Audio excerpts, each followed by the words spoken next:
السلام عليكم ورحمة الله وبركاته. بسم الله الرحمن الرحيم، والصلاة والسلام على أشرف المرسلين سيدنا محمد عليه أفضل الصلاة والسلام.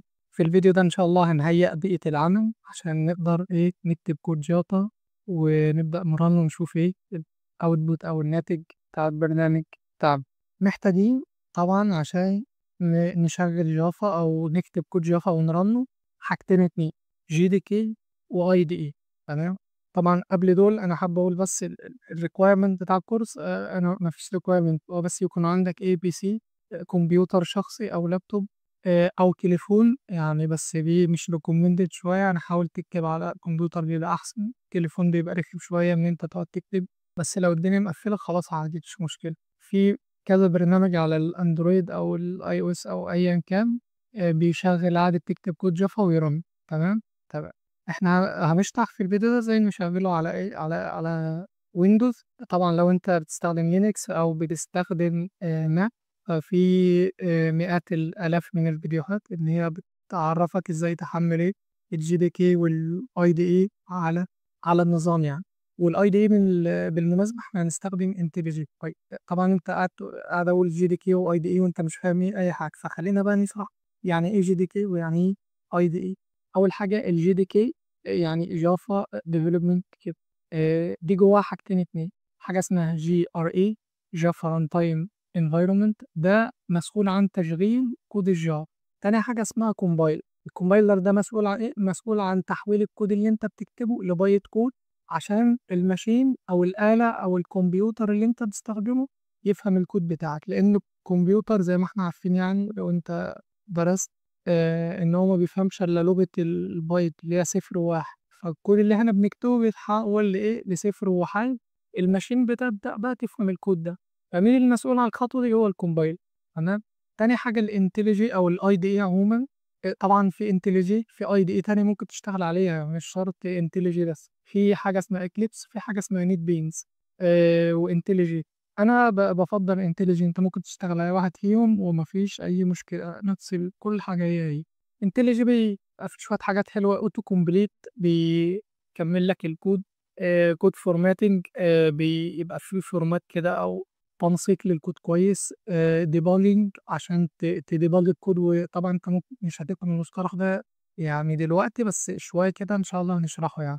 بروجكت مانجمنت يعني بتدير لو انت بقى عندك مشروع كبير او كده، فبصراحه انتليجي كويس جدا في القصه دي. طب خلينا بقى نلخص الحاجتين دول بمثال كده سريع. احنا دلوقتي محتاجين نركب عربيه، نجيب عربيه ونسوقها.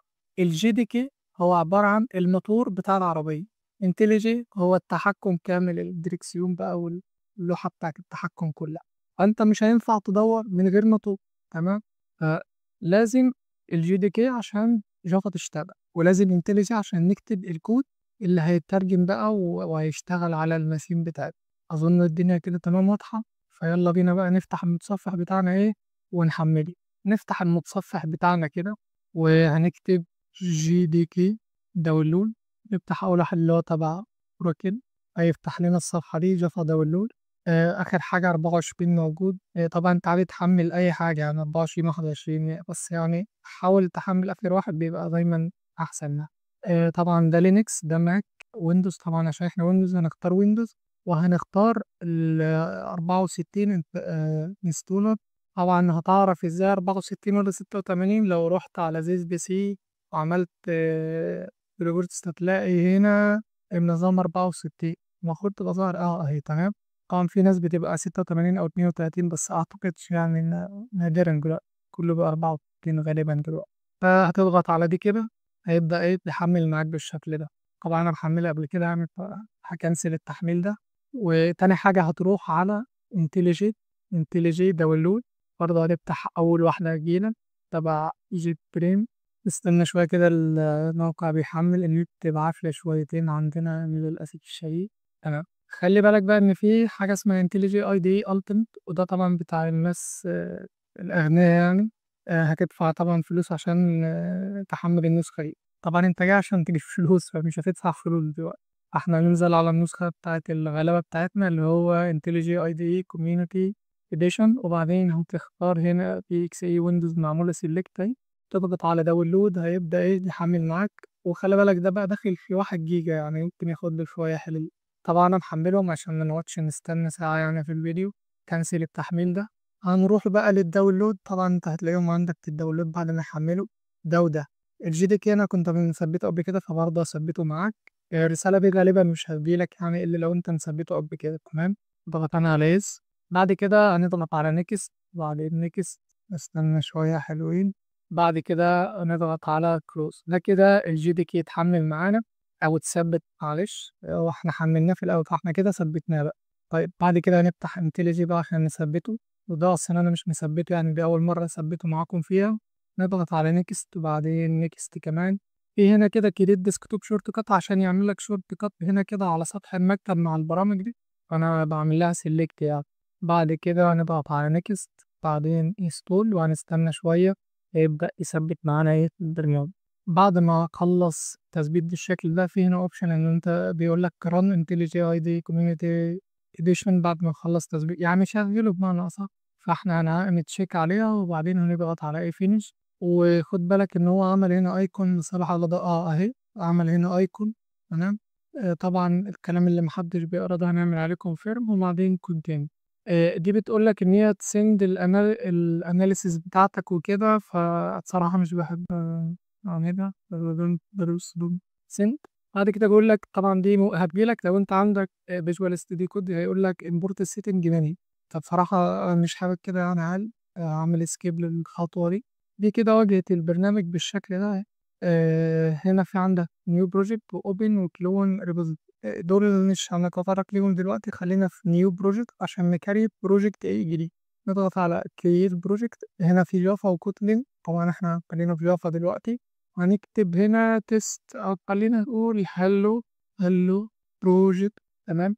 بعد ما كتبنا اسم المشروع كده نبدأ نضغط على على كريت. نستنى شوية كده هيبدأ يحمل ملفات المشروع معانا بالشكل ده. بعد ما اخلص كده احنا لو شايفين ان هو احيانا ممكن يجي لك ممكن يجي لك الخطأ ده. هو هنا بيقول لك تو ران كود. اضغط على شيفت اف 10. تمام. طبعا أنا باخد شيفت اف 10 ما مفيش اي حاجه. ليه؟ لان هو كده اعتقد ان هو مش شايف الجي دي كي لسه الانفايرومنت. انما هو كده مش شايف الانفايرومنت بتاعت الجي دي كي او مش شايف الباس اللي احنا حطيناه او ثبتناه بتاع جافا اللي بيفهم يعني ايه اصلا لغة الجافا المكتوبة. احنا هنروح كده لليو بي سي بعدين هنروح للسي فيها فايل بروجرامز. هننزل تحت كده هتلاقي في عندنا جافا ويونيت يا جافا ايه وبعدين جي دي كي 24 اللي احنا حملناه. ناخد الباس ده كده. لو ضغطت هنا كده وبعدين كليك يمين كوبي فهياخد هياخد الباس ده كده. نضغط هنا في ستارت ونبدأ نبحث عن سيستم environment اهي. edit the system environment variable. تمام. هنروح على environment variable. بعدين الباس اللي هنا ده. هنضغط على edit وبعدين هنضغط على new. وبعدين هنحط الباس اللي احنا خدناه هنا كده. بعدين هنضغط بعدين هنا كده في السيستم variables هنعمل edit. معلش هنعمل new. وبعدين هنكتب هنا ال variable value. وهنا هنكتب جافا اندرسكور هو كده. تمام. بعدين هنضغط على اوكي. وبعدين هنضغط على اوكي هنا. وبعدين اوكي. وهنجرب نقفل كده بروجكت ونفتحه تاني.